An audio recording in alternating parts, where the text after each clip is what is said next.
Anne with Talk with Bezzarides, and thank you for joining us for this episode number 6. The goal of this podcast is to give you, Orthodox clergy and lay leaders, the knowledge, tools, and resources you need to be better stewards of your influence and have greater impact on the organizations you lead. I'm here today with Deacon Michael Hyatt. How are you, Deacon Michael? I'm doing great. Anne, how are you doing? I'm good. I'm good. You're back from a couple productive days of meetings. I am. I was in New York at St. Vladimir's Seminary. We were having our biannual board meetings, and they were awesome. I mean, I don't usually say that, and I've not always felt that way about meetings, but we had 2 days of very productive meetings. How about you? I understand you were doing some traveling too. Was doing some traveling too, but I want to pause on the fact that 2 days of meetings in the church you described as awesome, I know. and Like that's those two pretty words don't go unusual. together. Right, exactly. Pretty unusual, and is a cool lead-in to what you're going to share with us today, because I think so many of us struggle with meetings, and especially long church meetings. So Absolutely. And I think that, I've been in my share of meetings, as I'll talk about in this episode, where I've, wanted to doze off and had a hard time staying focused and kept looking at my watch and wondering, when is this going to end? But not the last 2 days, not the meetings that we had in New York. Those were very productive and I enjoyed them. you're giving us all hope that we can get there. Good. So exciting. Good. So glad. So yeah, so today we are for our listeners, we're talking about how to lead highly productive meetings. Uh, I sense it's deeply important, but Deacon Michael, why would you say it's super important?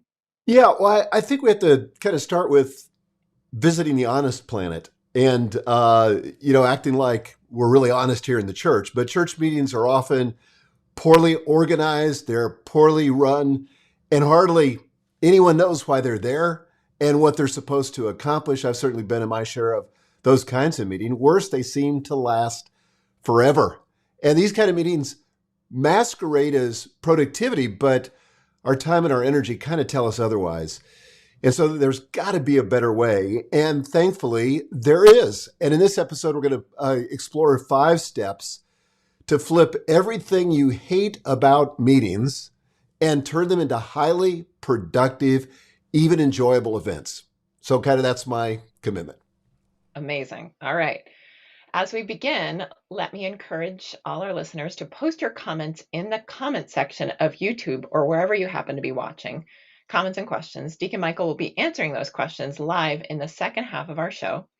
If you want to ask your question anonymously, you can text us at 615-721-2303. Okay, Deacon Michael, tell us about how you got interested in this topic. Well, as I mentioned yesterday, I returned from what I thought was an incredibly productive meeting in New York at the seminary where I serve as executive chair of the St. Vlad's Board of Trustees. And it was long. I mean, it was 2 days worth of meetings. And literally we were going, 10 hours a day between, the services and the meetings that we were having. But we accomplished what we set out to do. And we stayed on point. We had great, lively conversations. We made significant decisions. We knew exactly what was expected of us afterwards. Everybody left knowing exactly what the game plan was and what their part of it was. But that hasn't always been the case.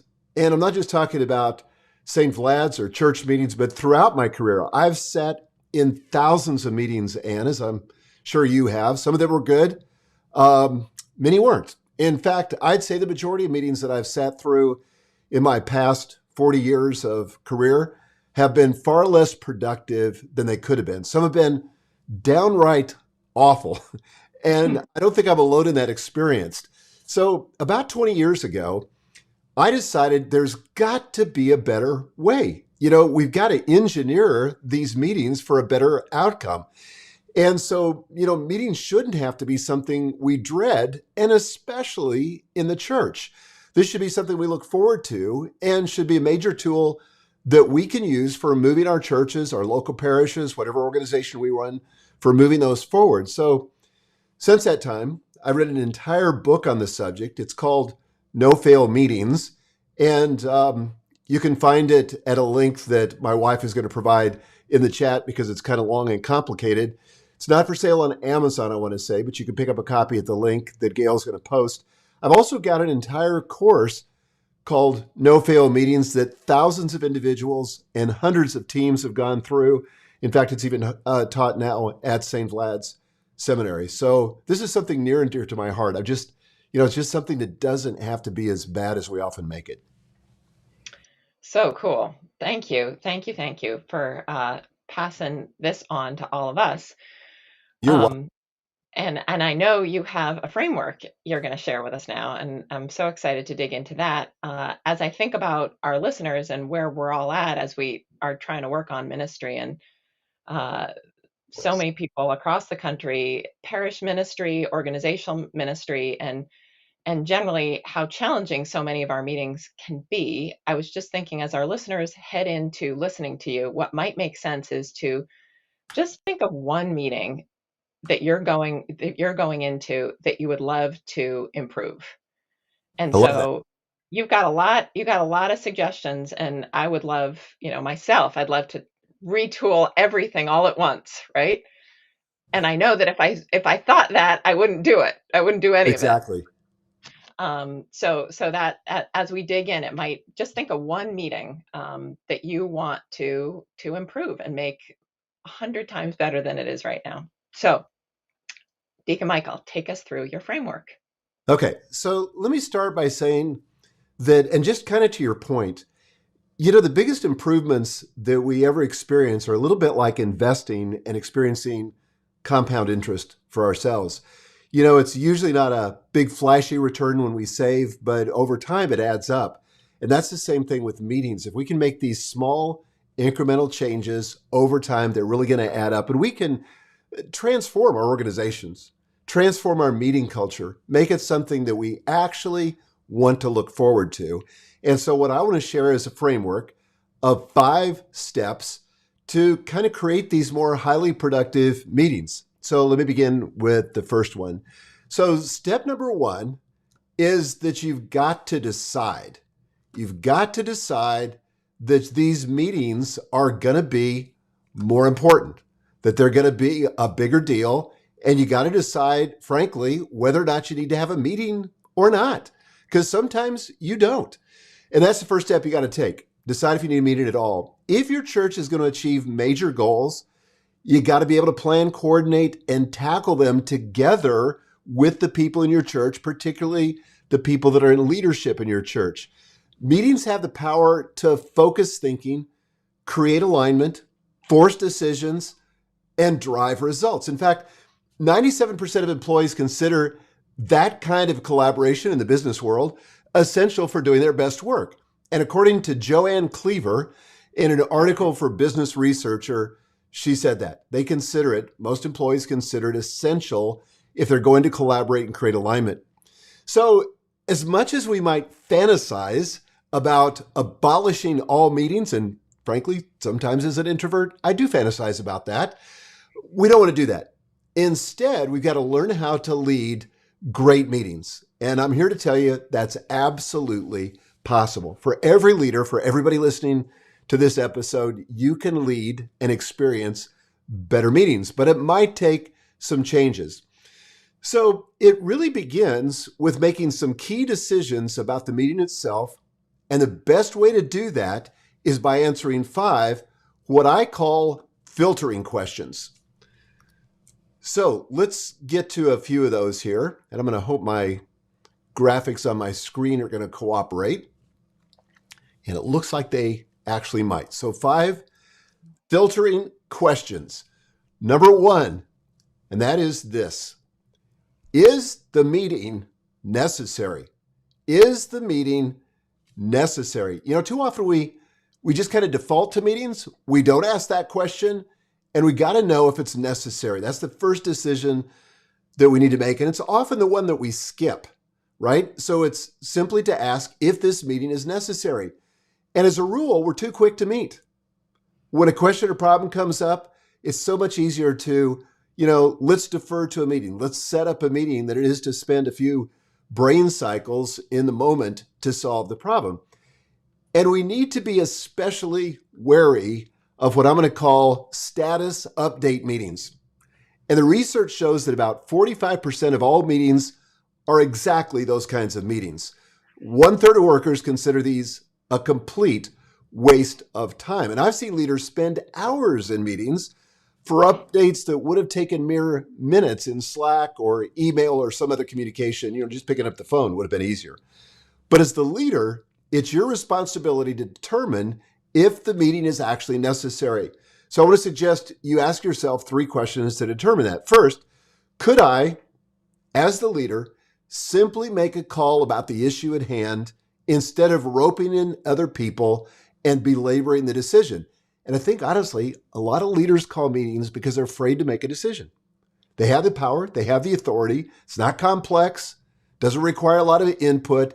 They could just make the decision. So don't call a meeting if it's a decision that you could make and the path forward is pretty clear. Second question is, if this is a recurring meeting established more than 6 months ago, is it still beneficial? Has it outlived its purpose? Could it be canceled? And I've been in those kinds of reoccurring meetings in the corporate world where I've just said, this is a complete waste of time. And I've gone to my boss or I've gone to, whatever the governing group is and said, there was a time when this meeting was really important, but no longer. It's outlived its usefulness and we need to consider an alternative. Question number 3. Could we accomplish our desired outcome just as easily a different way, such as email exchange, maybe a quick Zoom call or a phone call? Or maybe this is the 4th question. Could a subset or a group meet or talk offline and still achieve the meeting purpose? So that's kind of the first filtering question that we need to ask. And by the way, feel free to interrupt me anywhere here along the time and I'll switch the screen so we've got both of us up. But there's a second question, and the next question is this. It's, are you sure it's necessary? Now, let me explain what I mean by this. You don't want to be guilty of what David Grady calls in his TED Talk, mindless acceptance syndrome. I love this phrase. So he says the primary symptom, and I'm quoting, of mindless acceptance syndrome is just accepting a meeting invitation the minute it pops up in your calendar. It's an involuntary reflex. Ding, click, bam. Now it's on your calendar, right? So here's reality. You're going to always have more opportunities than time. And accepting too many meetings leaves you overcommitted. It prevents you from doing your best work. And if you give your time away to anyone who asks, you'll never have enough left to accomplish your most meaningful work, the work that you and only you can do as the leader of the organization.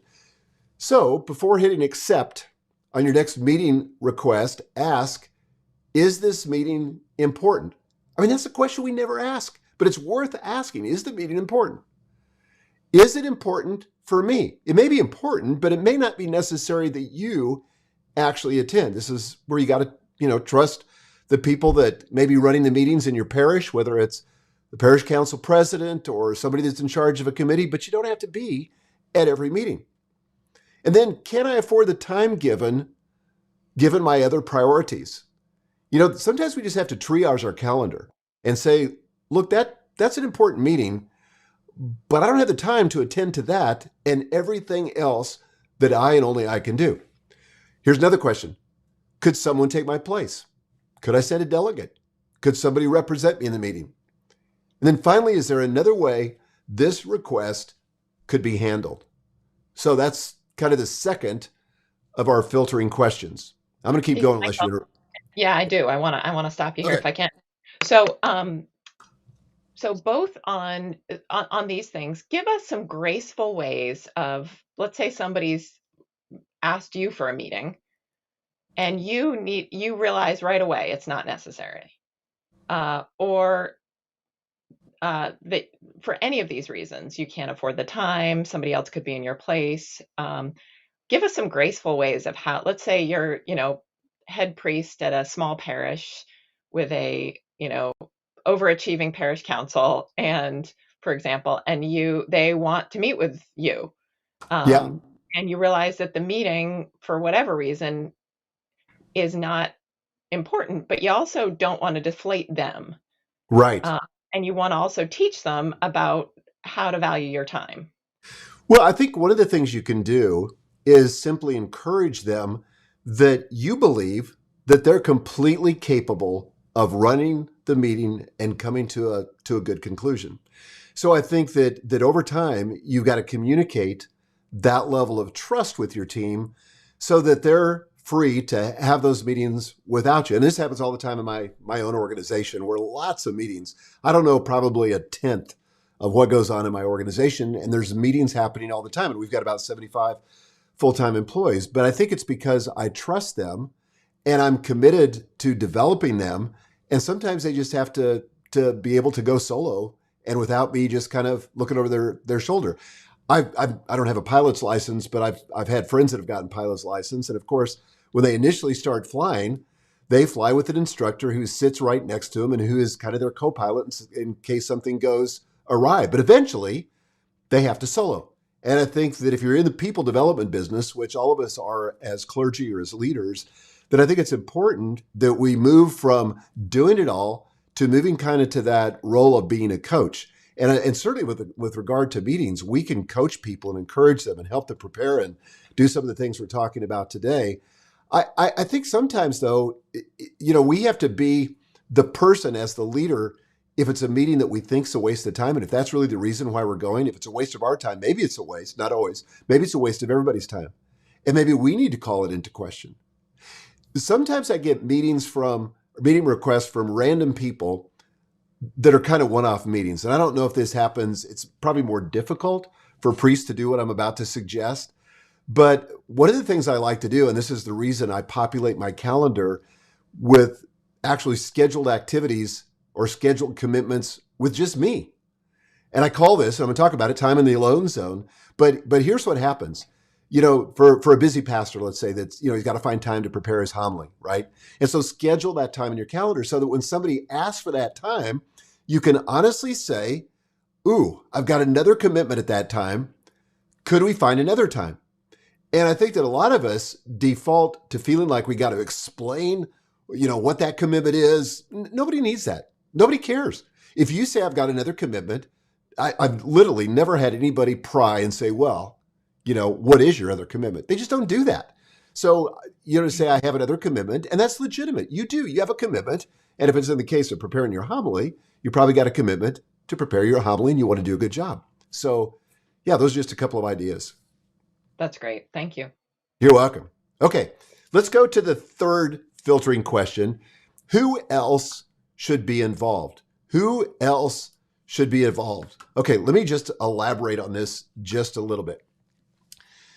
Reality is that people are busy, and the last thing that anyone needs is another meeting, unless it's relevant to them and their participation is relevant to the meeting's purpose. More about that in just a little bit, because we're going to talk about meeting purposes. So here's what you want. You want a diversity of viewpoints.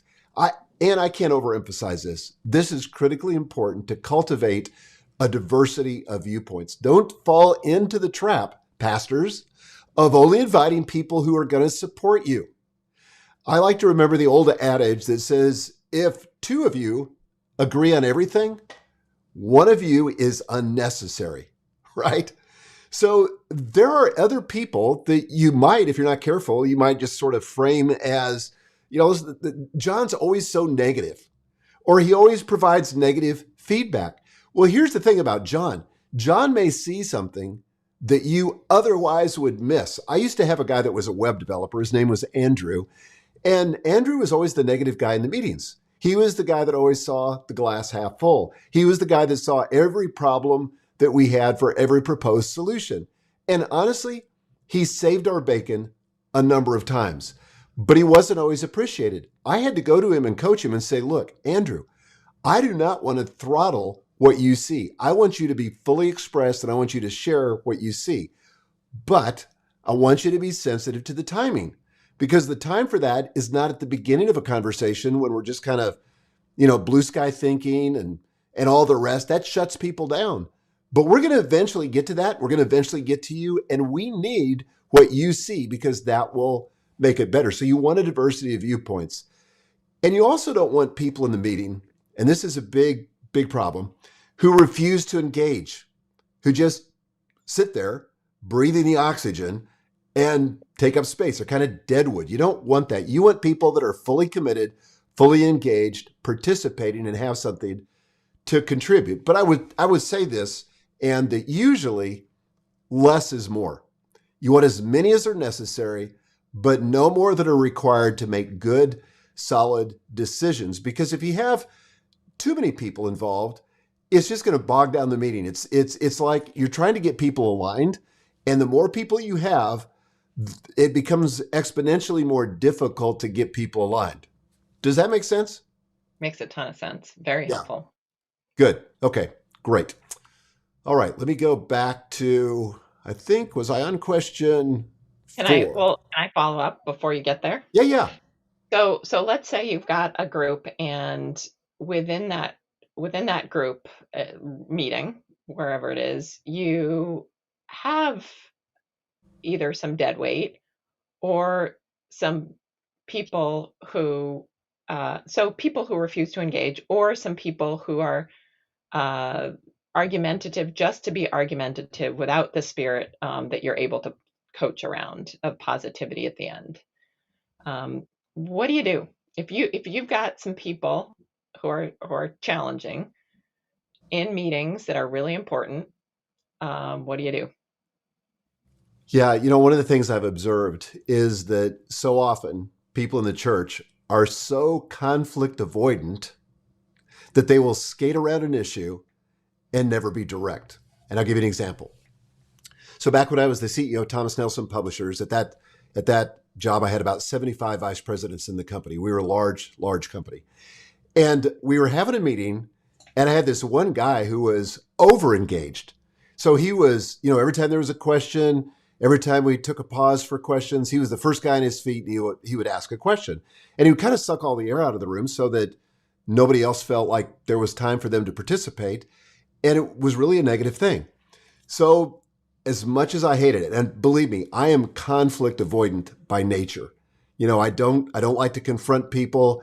It's difficult for me to be a direct, but I went to him at one of the breaks, and I just kind of got down next to him, sat next to him, and I said, "Hey, Ed, your input is fantastic, but I need you to manage it and be self-aware enough to know that there are other people in the room who also want to speak. And if you speak at every opportunity," and I said, "I know you're a quick thinker, you're very smart, and that's part of what's happening here, but you got to be self-aware as a leader, and you got to make space for the other people in this group to be able to speak."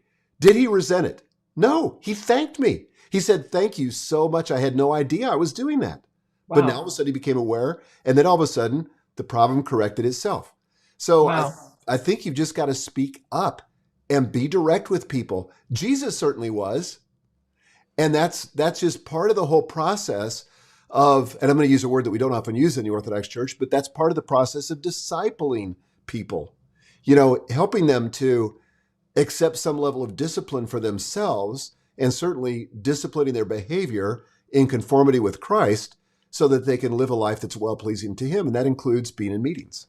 Does that make That's sense? so, it makes a ton of sense. And my guess, Deacon Michael, is that your spirit in approaching him was one of warmth, of positivity.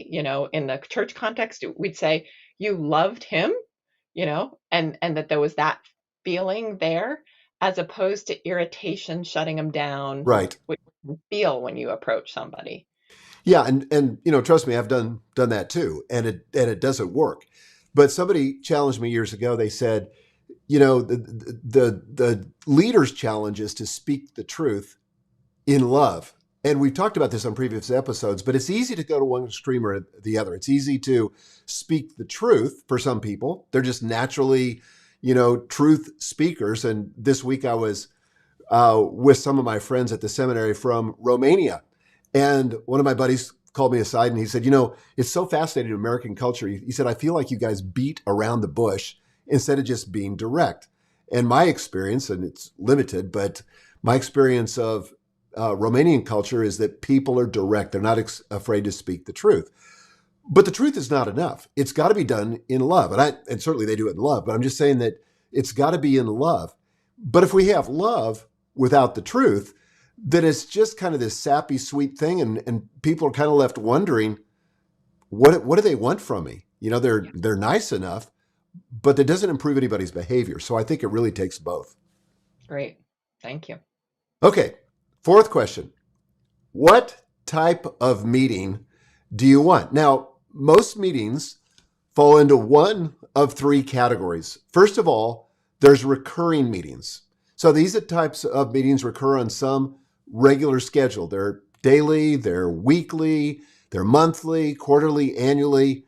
And it's a good idea to decide on what your cycle or what your rhythm or what your cadence, I really like that word, what your cadence of recurring meetings should be. So let me give you a couple of examples of recurring meetings. I think we all know what they are, but like a daily stand-up meeting with your staff, if you have one. And I know that not all leaders here are pastors. Some, like you, Ann, are leading organizations.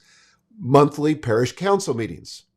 Monthly clergy meetings if you serve in a parish that has multiple clergy, like our church does have multiple clergy. We have a monthly clergy meeting. Quarterly budget review meeting, maybe an annual vision casting meeting, which, by the way, if you don't have an annual kickoff meeting with a vision casting thing, that's something really to consider.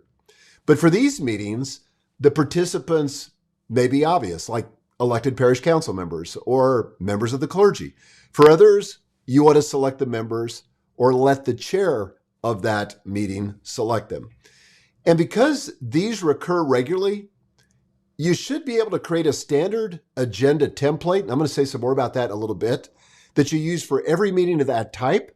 And this means that these meetings are often the most efficient meetings you can have. You'll get better at them, but you can really fine tune them and really nail them. So that's the first kind of meeting. Second kind of meeting is a task force. These meetings are for solving specific problems or doing specific kinds of work, and they're typically disbanded when the work or the project is done. And you can't confuse this with recurring meetings because some meetings live on even though the work has been done. So examples in a parish might include things like a new building task force or a parish life conference task force. We just had one in Nashville for our diocese, and so our pastor appointed a committee to oversee that. Or a youth director search committee. Again, these committees or these organizations have a beginning, a middle, and an end. For these meetings, you want to identify a task force chair. Somebody's got to run the meeting. Somebody's got to lead the meeting.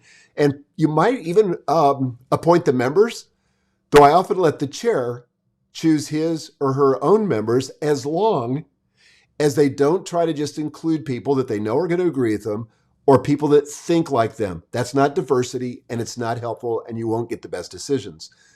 So recurring meetings, and then task force, and then what I'm going to call third, one-off meetings. And these meetings, similar to task force, are designed to solve specific problems, do specific kinds of work. However, the scope is more limited than the second type. So they're too disbanded when the work or the project is done, hopefully in one session. And examples could include a clergy evaluation and compensation meeting, or a Sunday school orientation and kickoff meeting, or a committee to brainstorm a new coffee hour plan. So for these meetings, you want to identify, again, a meeting chair, perhaps even the members, though, again, I often defer to the chair and let them pick their own members. Now, there's also, before I go on to the fifth question, there are also three primary meeting purposes. Brainstorming, where you just want to get the creative input of a group of people. Number two, goal tracking and project reviews. So where are we on that project? Problem solving and so forth. And then the third meeting is just troubleshooting meetings. So that's really the fourth question. You got any comments on that? Good. I mean, I think in a church context, I'm thinking of the ones that are, I guess the question is, give me some examples of how in a parish context you might use a brainstorming or a goal tracking and project review meeting. Yeah, well, for example, if you were getting together to discuss, sorry, I've got the wrong screen up, it looks like. Give me just a second here. There we go. Yeah, so Um, like if you had a new building that you were creating or a new parish hall or something, you'd want to get together and you'd want to see how that's tracking. Or maybe you Mhm. began prison ministry in your local parish. And so whoever's in charge of that group would probably have some goals around that in terms of recruitment, in terms of, frequency of visits, number of people that they were being impacted. And so you'd want to get together and review how you're tracking against the goals and how the major projects that roll into those goals are doing. Does that make sense? It makes a ton of sense. And I think to that end, a lot of us in ministry aren't so good at goal tracking. Yeah. We just don't think about it. We think about ministry, you know. And so that's one example, a great example of where, people in other professions can really contribute substantially to how are we actually going to measure our progress here? How can I sort of walk alongside this progress and help put some metrics around it in a way that's helpful for the whole parish? Yeah, I often say, in the business world, we could focus a little bit more on relationships. And in the church world, we could focus a little bit more on accomplishments or achievement. The truth is, you need both. Both. It's kind of like that, speaking the truth in love. There needs to be a balance between being and doing, or relating and doing.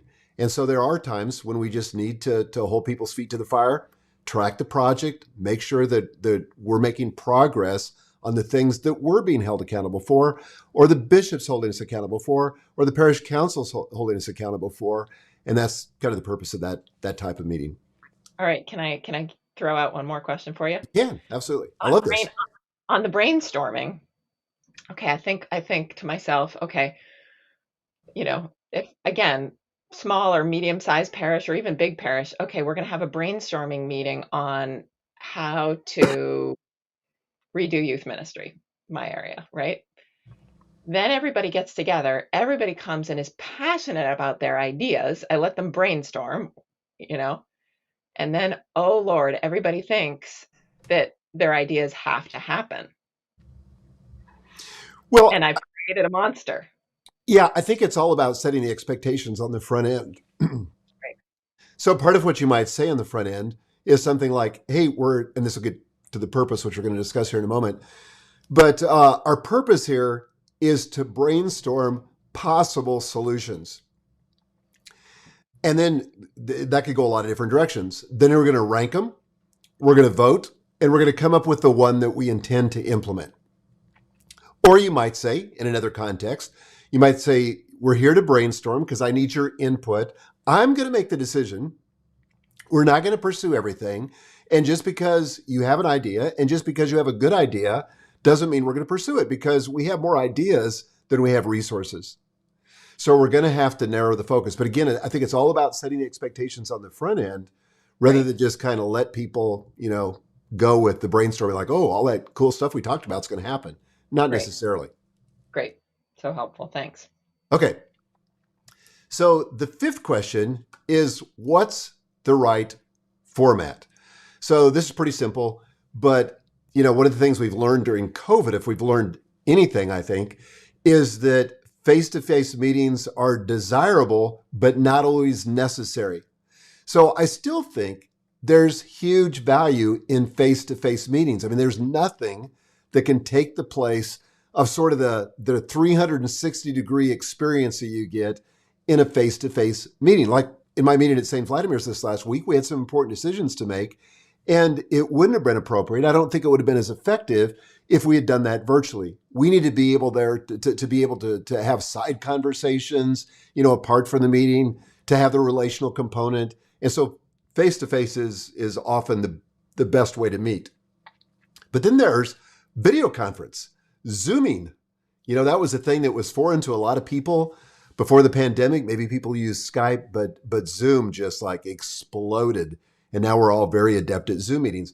My own sense is that a virtual meeting on Zoom where you can at least see the people, and insist, by the way, that they have their cameras on, really important, because a lot of people turn their cameras off and start multitasking, and that's not productive for anybody. That wastes everybody's time, including the person who's there to participate. But I think that video conferencing can get you about 85% of what you would get in a face-to-face meeting. Doesn't get you that last 15%, but for a lot of meetings, it's fully sufficient. Another format is phone conference. Now, I got to be honest. I hate with a passion phone conferences. Those have gone the way of pagers and fax machines. They're just not used that much anymore. Why? Because there's better technology. The problem with phone conferences is that, first of all, people can multitask. So there's kind of not that inherent accountability that comes with video conferencing. But the worst thing is people don't know when somebody else is speaking because you can't see it. So you end up stepping on one another. And it just becomes this incredibly awkward, frustrating experience. So I'm not a big fan of that. But those are the 5 questions. So Those are great. Okay. So the first step is to decide whether you actually need a meeting at all. What's the that's right. second step? Okay, so the second step is this one, which is to schedule. Step number 2, schedule the meeting. Schedule the meeting. Okay, that sounds pretty simple, right? That's pretty straightforward. How could anybody miss that? It's pretty easy to figure out. But it's not that easy to actually make happen in the real world because too many people approach scheduling kind of like a game of Battleship. Remember that game? Oh, yeah. So when they need to set up a one-off meeting, for example, they open the calendar, find an opening, and drop a meeting bomb. And of course, they're also hoping that everybody else's calendars look just like theirs so that their availability syncs up. But that's almost never the case. And as a result, either you or your assistant can literally, and we've all had this experience, spend hours trying to coordinate with other people to find a day and a time that works for everyone. So I want us to look at the when, the where, and the how of scheduling. And I'm going to try to get through this quickly. First of all, let's talk about the when. 2 components here, the date and the time. The date, schedule recurring meetings as far in advance as you possibly can. You want to claim the date and the time for your meeting before somebody else does. And the further you can get those out, the better. So for example, the recurring meetings that I'm part of, typically those are scheduled a year to a year and a half in advance. And sometimes this involves a simple rubric. For example, we're going to meet on the 2nd Tuesday of every month. That makes it pretty simple. People can plan, they can get it on their calendar. You want to avoid having to play calendar battleship for every meeting. Batch meetings as much as you can. And I talk about this in my book, Free to Focus, but in it I discuss the concept of what I call an ideal week, where if I had 100% control of my time, how would I arrange my meetings and my activities so that they were the most efficient? For example, in my ideal week, I hold all internal meetings, in other words, meetings with my team, my one-on-one meetings with my staff, the people that report to me. I arrange all those so that those are on Monday. Internal meetings are all on Monday, and it's a blizzard full of meetings all day on Monday. Then on Friday, I have meetings with external people, so people outside of my organization that want to meet. Now, I'm not suggesting that this is what pastors can do, but people like you that are leading other kinds of organizations can do this. But I really think that priests could do this somewhat as well and have an ideal week. And the other person doesn't actually know you're doing this. So my assistant, Jim, when somebody from outside of our organization wants to schedule a meeting and they're outside the organization, Jim just pushes them towards Friday. Now, it doesn't mean we can't make an exception when necessary, but insofar as we can, we try to arrange the calendar like that. And by the way, as I mentioned earlier, I highly recommend scheduling time with yourself for important projects. And again, I call these meetings time in the alone zone, but I honor these commitments just like I honor commitments to other meetings. And if someone asks to meet during that time, I simply say, I'm sorry, but I've got another meeting. Now let's talk about the time for a second. That was the date. Let's talk about the time. Make meetings shorter than you think you need. And I would say, just as a general rule, we give too much time to meetings. And here's why. Parkinson's law says that work expands to the time allotted for it. Hyatt's corollary says work shrinks to the time allotted for it. So if you compress the work by compressing the amount of time, you'll be amazed and how much more efficient you are in terms of accomplishing the agenda. For example, I used to think that I needed to meet with my executive assistant one-on-one for an hour every week. Now, Jim, my assistant, and I have it down to 30 minutes. Now, we're communicating through Slack, which is the tool that we use for internal communication. That's happening every day. And sometimes Jim will call me because he's got an urgent need or a question or a request. Sometimes I'll call him. But for the most part, we've been able to compress that and get it done in 30 minutes. Okay, so that's the when. What about the where? Where you meet matters. And just a couple thoughts on that. Restaurants are typically not good options for lengthy meetings or meetings where you're going to be discussing confidential information. And as Orthodox Christians, we love to eat. We love to have food at our meetings. We love to have something to snack on. But restaurants can work for one-on-one meetings, but be aware of things like noise levels, the restaurant ambiance. Noisy restaurants can be stressful. They are to me as an introvert. Also distracting. Conference rooms can be useful, but pay attention as the leader to things like available electricity for charging computers, or wireless internet access, or comfortable chairs, the temperature of the room, and so forth. So that's the where. And then the how. I love this part. Use technology to schedule meetings.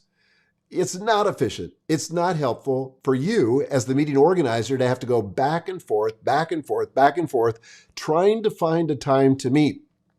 So use technology. I recommend an application, we use it extensively, called Calendly, calendly.com. You can look it up on Google and you'll find it directly.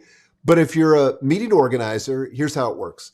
You send out an email through their system indicating all the times that you're available for this particular meeting. So as the leader, you're going to go first. You're going to try to get people to accommodate your schedule rather than trying to accommodate their schedule. The recipients indicate which of those meeting times would work the best for them. Then you schedule the meetings, and it saves hours of going back and forth. Then what I would suggest is that you issue a formal invitation. Once you've decided the time, once you know that it's going to work, issue a formal invitation, and I recommend Google Calendar. Most systems can convert those invites and place them directly on the participants' calendar, so they don't have to do really anything. So it's a super easy way to do it. Awesome. So step 1 was to decide. Step 2 was to schedule. What's step 3? All righty. Step 3 is to prepare. Prepare. So this is kind of the missing step, and this is the X factor that takes meetings that you abhor to meetings that you adore. So I believe that most bad meetings that you've attended in the past and that I've attended in the past can be traced back to one missing piece: preparation. Too often, leaders pull people into conference rooms without taking any time to figure out what they're going to do when they get there. They know they need to have a meeting. They know it's important. Not quite sure what they're going to talk about, but they jump the gun. Preparation is the missing thing that makes it effective. So you should purpose now that you're not going to hold a meeting or attend a meeting that doesn't have an agenda distributed or prepared prior to the meeting. Until you have that, you're not ready to meet. The value of an agenda, if you're the meeting organizer, is that it requires you to think about the meeting before you get together and waste people's time. So this is critically important. It makes the meeting more efficient and it makes it more effective. People go wrong with agendas in one of two ways, and I would suggest people either do too much or they do too little. And of the two, I would say that often people do too little. So the meeting template, which I discuss in No Fail Meetings, and again, you can get that book or you can get the course, but it's only one sheet. And this is usually sufficient for most meetings. And I referenced the meeting that we had at the Board of Trustees of St. Vladimir's on Thursday and Friday of last week. That was a 2-page agenda. We had an agenda for each day, but it was 1 page for each day. And we were meeting about 7 or 8 hours each day. That template is broken down into 3 sections, and I want to go through these quickly. I'm hoping I can leave time for questions here. But the template is both in the book and in the course. First of all, basic information. Basic information. The meeting title, the date and time, the participants, the meeting leader, and the meeting facilitator. Now, the meeting leader, if you're the meeting organizer, that's probably going to be you, but it's a strategic role. Whereas the facilitator handles meeting processes. So the leader sets the purpose of the meeting, owns the results. He or she drives the meeting and leads the discussion. The facilitator, and for recurring meetings, I really recommend this, but the facilitator prepares the agenda with input from the leader, distributes that agenda, keeps track of the time, takes and distributes notes, and follows up on any action items. So, in bigger organizations, nonprofits, we might have literally a corporate secretary who's tasked with that. And I do that at St. Vlad's, and it's enormously helpful. In a church, you might just want to appoint somebody. In an organization, might want to appoint somebody. But the facilitator might be an administrative assistant or someone else who agrees to serve in that role. And the latter is an important option on smaller teams even. It's hard for the leader to play both roles, to both facilitate the meeting and lead the meeting. So that's number one, is just kind of the basic information. Number two of the template is the meeting's purpose. This is where you discuss the purpose of the meeting. You decide in advance, before anybody's gotten together, why you're meeting. And that's really what you're trying to answer in the purpose part of the template is, why are we meeting? What's this meeting about? What outcomes do we want? If you can't succinctly state what you hope to accomplish in the meeting, you should take it off the calendar. Don't waste everybody's time until you know, as the leader, why you're meeting. Nobody wants to take time out of their busy week to sit in a room and watch you try to figure that out in real time. And I've had my share of those kind of meetings where I've sat in a meeting watching the leader trying to figure out why we were taking an hour or 2 hours or 3 hours to meet. So clearly state the meeting purpose on the agenda, followed, and most agendas don't have this, but stated on the agenda, and then followed by 2 or 3 specific results that you hope to accomplish. Okay, now we get to the guts of it. This is the meeting program. This is what people typically think of when they think of the agenda, but it's the list of topics that you wanted to discuss. Now get this, along with the amount of time that you've allocated to each one. You don't need to slavishly follow this, but it gives you a guideline so that if you know you're off track, you may have to shorten some other topic, because I really believe in ending meetings on time. More about that in just a moment. So 5 parts here in the meeting program. We always start in our organization, I highly recommend this, we always start with achievements or wins. We don't just jump willy-nilly into the problems we need to discuss. We talk about what we've accomplished since the last time we met and what's worth celebrating. This is an opportunity, frankly, as the leader, to encourage people, give everyone a sense of forward momentum, and it's especially important in recurring meetings. And it creates the right kind of emotional climate for the meeting to be productive and for people to be kind of in the realm of possibility and not in the realm of survival. Second, we move to expectations. State the meeting's purpose. Literally, read it from the agenda. State the meeting's purpose and what you expect to get done during your time together. And note the time you plan to finish and the time allotted to each topic. Third, review prior commitments. Use the minutes from the previous meeting, talk about that in a minute, to review the action items that were assigned. Ask each item's owner to go ahead and to report in on what they accomplished. Did they accomplish their assignment? This creates a culture of accountability that's enormously helpful. And then get to the various issues. Now, these are kind of the guts of the meeting, the various topics that brought you together, but identify what is to be discussed, who will make the presentation or lead that part of the discussion, and again, how much time they've got to do it. And it's their responsibility to manage the clock. And then 5, and this is critically important, most leaders do not do this, but summarize the action items. Make sure everyone leaves knowing exactly who is responsible for what and when it's due. You've got this meeting, you've taken all this time, Summarize the action items. This step requires discipline to enforce, but it's essential if you want to lead highly effective meetings. And that's why I recommend it. That's great. On that last one, I've realized as a strategic thinker or a vision thinker at the meeting, I cannot do that 5. And I find the best person to do that who's just on it and won't let us go unless we've done that. Yeah, it's so And good. And I oh, find and that most organizations just do not do that for whatever reason. And that's why it feels like sometimes you keep having the same meeting over and over again. That's why you got to keep yeah, track of the action items. yeah, it's fabulous. Okay, so step 1 is to decide. Step 2 is to schedule. Step 3 is to prepare. What's step 4? Step 4 is to meet. Step 4. Okay, step 4 is to meet. Go ahead and have the meeting. If you don't know how to lead a good meeting, you aren't alone.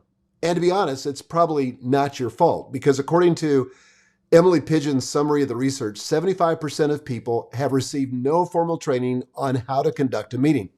And yet most leaders are dropped at the head of a conference table and expected to drive a discussion on a regular basis. This is not typically taught in seminary. It's not typically taught in college. And it's critically important. It's a survival skill. It's an essential skill that all leaders have to have. And we're not born knowing how to lead a meeting. It's not a genetic trait that we get from our parents. It's a skill that we've got to learn. And the good news is that anybody can learn it. But after leading hundreds of good meetings and suffering through thousands of bad ones, and probably having led a few bad ones myself, I believe a good conversation comes down to 5 things. And I want to walk through these with us. So, number 1, look at my graphics here. Number 1, stay on topic. So, a quarter of the meeting time is often spent in discussing irrelevant issues, again, according to Pigeon's research. And in my experience, the time spent chasing rabbits and following tangents is even worse than that. So what I suggest that to use a parking lot, this could be just like a whiteboard.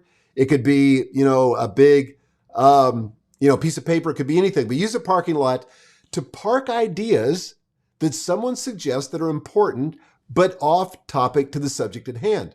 Now, here's the deal. You can discuss those at the end of the meeting, if the agenda permits, if time permits, or you might have to schedule another time to discuss them, but don't let them distract you from the topic at hand. Then I would say practice what I'm going to call the 1 conversation rule. And the 1 conversation rule says that we're only going to talk about one thing at a time. And that means, and this is important, no side conversations, no chatter in the background. Everyone stays engaged in the same conversation at the same time. So stay on topic. Number 2, guard against distractions. Guard against distractions. This is also important because it's easy to get off track, to be distracted. So before the meeting ever begins, state the ground rules. Turn off notifications on your cell phone. Tell people you expect them to be focused on the work at hand. And that means, this is important too, no multitasking, no answering email, no scrolling social media feeds, no side conversations. I've literally, when I was at Thomas Nelson, I was leading a board meeting and we'd gone through an elaborate explanation of something the board had asked at a previous meeting, and we had a slide deck, the whole thing. The guy who was the principal that we were trying to answer his question was caught up on his phone doing who knows what. But when we got done with the presentation, I said, are there any questions? And he asked the same question he'd asked in the previous meeting that we had just spent 10 minutes explaining. His body was there, but his mind was somewhere else. So it was a total waste of everybody's time. So you've got to guard against distractions. Okay, that brings me to the 3rd recommendation I have, and that's to ask good questions.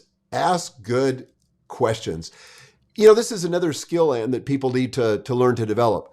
But I like what Stephen Covey says: seek to understand before you comment. Seek to understand before you seek to be understood. So ask open-ended questions, not rhetorical yes or no questions. There's really no place for those.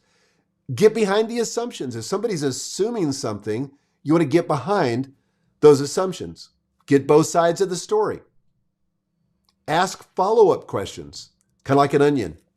Peel it one layer at a time. Ask the first question, ask the second question, ask the third question. Get comfortable as the leader with what I'm going to call dead air, where it's just silence. Sometimes people need a little time to think. They need a little processing time. And if you'll just zip your lips, people will contribute, particularly quiet people. So get comfortable with dead air. Help people also discover their own insights. It's much better to ask and kind of direct the conversation as you can so people come up with their own conclusions rather than you telling them. And this is really important if you're a fast thinker, because you might be way ahead of everybody else and you've already got the solution, but you haven't brought everybody with you. So ask, don't tell. And then understand the difference between facts and speculation. I used to have a boss that said to me, he said, whenever you're presenting something to me, I want you to tell me what you know and what you think you know, and I want you to explain the difference between those two things, because they are absolutely different. Okay. Michael, can I just say a quick word? You can. Number 3, ask good questions.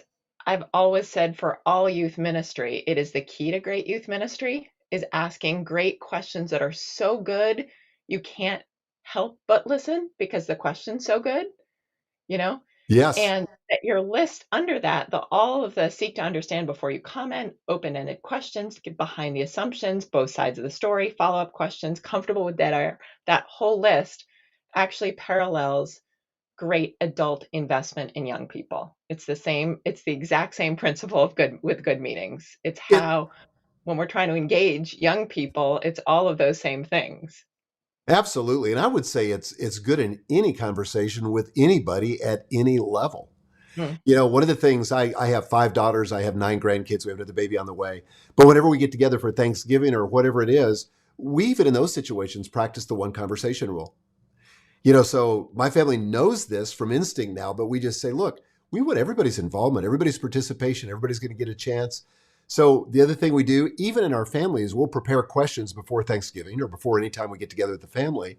And, we'll just have those questions in our hip pocket so that as the leader, I can ask, or if Gail wants to, she can ask a question that engages everybody. And then we just kind of go around the table. It's really an amazing experience. That's fabulous. Okay, 4th suggestion, and that's to facilitate transformative conflict. Facilitate transformative conflict. So let me explain what I mean by this. You as the leader have got to create an environment that's safe for dissent. And here's why. You may think you want everybody to agree with you, everybody just to say, yes, sir, or yes, ma'am, what are my marching orders, and go their separate way, but you really don't want that. Here's why. In case anybody hasn't told you, as a leader, you're not omniscient. You don't know what you don't know. And if you try to throttle dissent or you try to shuttle it down, and obviously it's got to be respectful, right? But if you try to shut that down, you're going to miss important pieces of input that might just keep you from going off track. So you've got to create a meeting kind of environment, a meeting culture that's safe for dissent where people can speak their minds. And then I would say this, and this is a complete reframe from how we often think in the church. Vigorous debate is helpful. And sometimes, depending on how we were raised or, what the environment was at home, we may start to get really uncomfortable with debate. And it we may feel threatened, especially if you've gone through some kind of trauma in your family. But I'm telling you, vigorous debate, respectful, vigorous debate is one of the best things that can happen in an organization. Don't be afraid to try it. Tell people, look, I want some vigorous debate around this topic, and it's okay. And then in real time, affirm it. So when Betty disagrees, with Bill, then just say, hey, Betty's disagreeing, and just affirm this in real time. But this is the kind of vigorous debate that we want. Betty's being respectful, and this is awesome. We need all the perspectives we can get. Because here's what happened. If you don't get them in the table on the meeting, people leave the meeting, and then they talk about them after the meeting.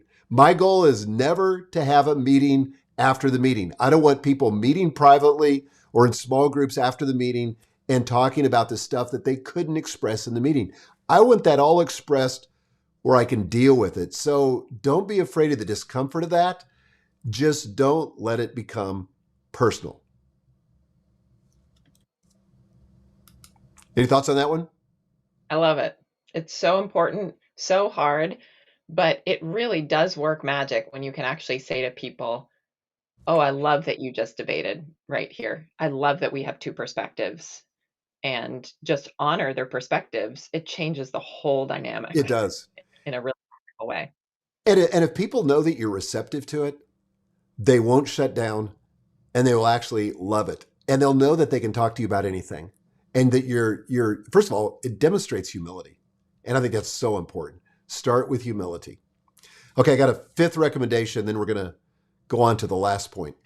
Start and end on time. Now, it's kind of ironic that here we are at the bottom of the hour, and we try to end at 7:30 Central, 8:30 Eastern. We're going to go for a few more minutes today, but start and end on time. I don't wait for everybody to show up. If 3 of the 7 people are there, I start the meeting on time to honor the people who are present, who made the effort to be there on time. If you start your meetings late, you're rewarding the people that, for whatever reason, couldn't get there on time. Now, when somebody comes in and they're late, I don't embarrass them. I don't even comment. In fact, I'll welcome them. I'll say, hey, John, glad you're here. Have a seat. And then just keep going with the meeting. But I would also say it's important to end on time, because people often, not so much tonight, but people often have other meetings they have to go to, particularly if it's a daytime meeting, right? And so you don't want to be the domino that creates the effect of all the other dominoes falling.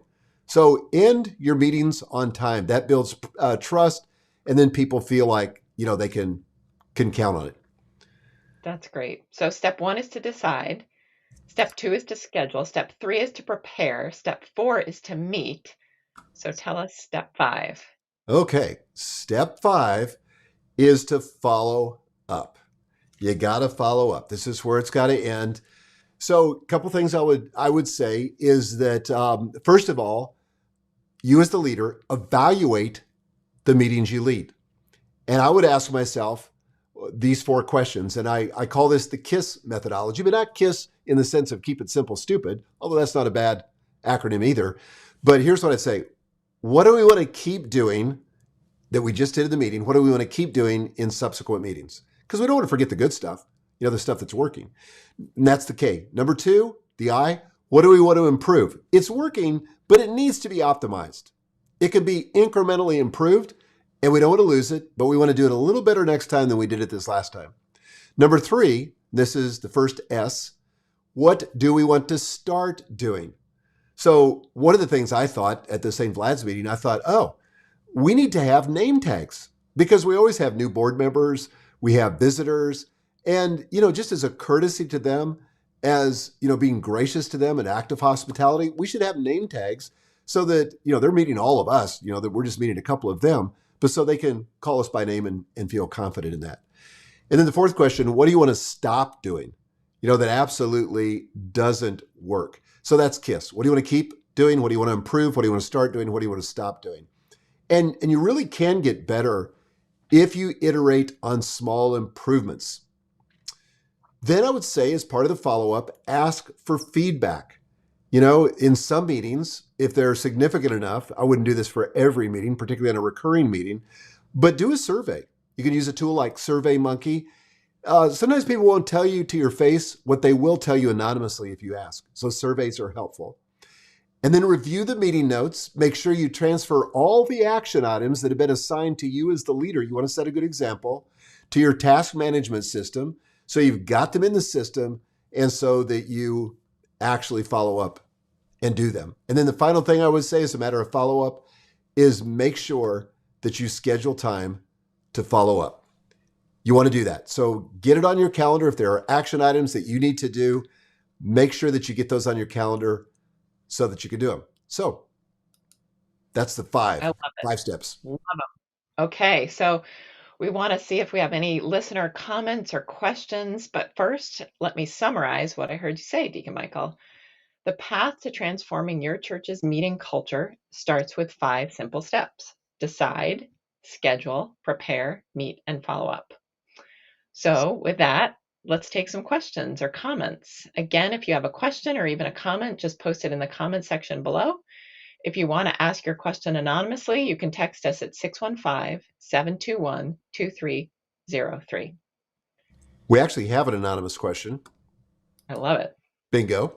So here we go. What is your best tip to make sure the meeting ends on time? You talked about having an agenda and assigning time limits to each time, but things invariably go off track. How do you handle that? Well, the best way to handle that is, first of all, you got to be mindful of the time as you go through the meeting. And it kind of becomes a math exercise. And I don't mean literally you calculate the time, but for example, in the meeting that I was having on last Thursday, at about noon, I just said to the entire group, I just said, hey guys, I want you to know, and I want everybody to be mindful of this in our conversation. I don't want to throttle conversation, but we're about 30 minutes behind right now. We're going to go to lunch. I promise you, we will make this up sometime this afternoon, but I need your help. And so I think there's, the meeting facilitator can specifically do this, but at various points in the meeting, it would be appropriate to interject, say, hey, by the way, guys, just, we're 30 minutes behind or we're 15 minutes behind. So just wanted to make everybody aware of that. And usually people can self-regulate and modify their behavior, maybe not ask that additional question, but people get swept up in good meetings and the conversation can go on and on. So you got to just, put the milestones in there to make sure that the meeting's continuing to move forward. That's awesome. We do have several comments from Emmy Nickel here, and I think I'll highlight a middle one and just have you reflect on it. Emmy says, the first sip of the cup of natural science makes man an atheist, but at the bottom of the cup, God is waiting for him. And I wonder if you see any natural connections with that quote and meetings, Deacon Michael. Well, I've been part of church meetings that made me wonder if I really wanted to be a Christian, but that's the obvious one, isn't it? But I'm not sure I can correlate that to meetings. Is there something you were thinking of as you saw that? I think overall, I think actually what you alluded to is so important. It's administration has within the word administration is the word ministry.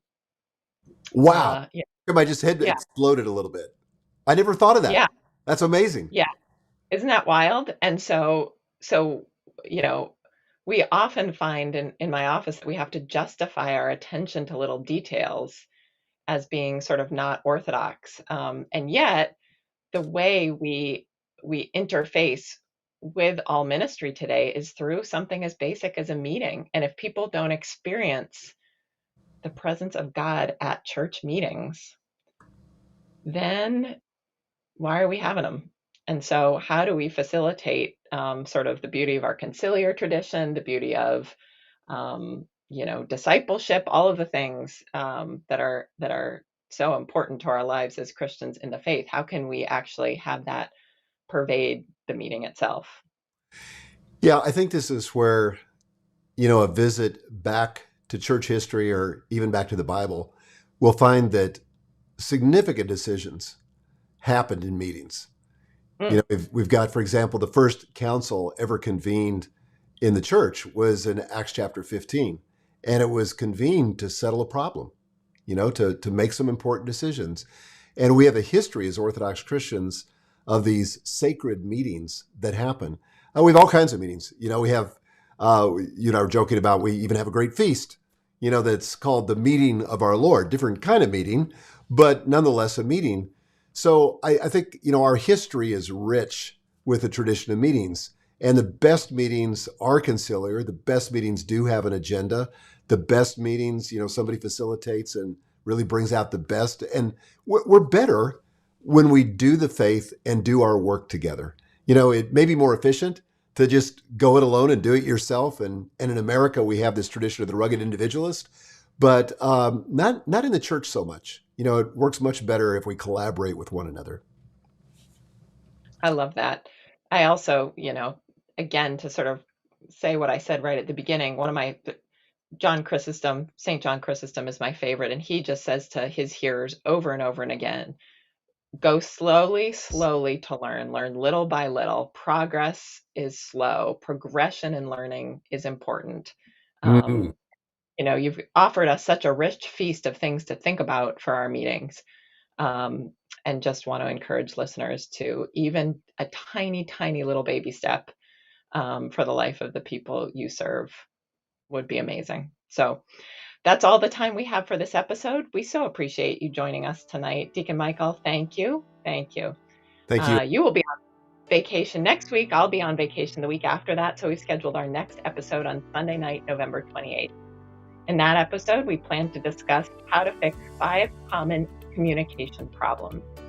Deacon Michael, as we wrap up, any final thoughts you can share with us? I would just say if you're frustrated with meetings, if you're discouraged by your meetings, don't lose heart. You can make a difference. And even if you're just a participant, and I don't mean this as a plug so much, but get a copy of my book, No Fail Meetings, and distribute it so that everybody's on the same page, has the same vision, has the same language. That you can be the catalyst for better meetings in the church, and that would be a great service to God and to the church. All right, guys, thank you so much for being with us. We look forward to seeing you next time. Thank you, Deacon Michael.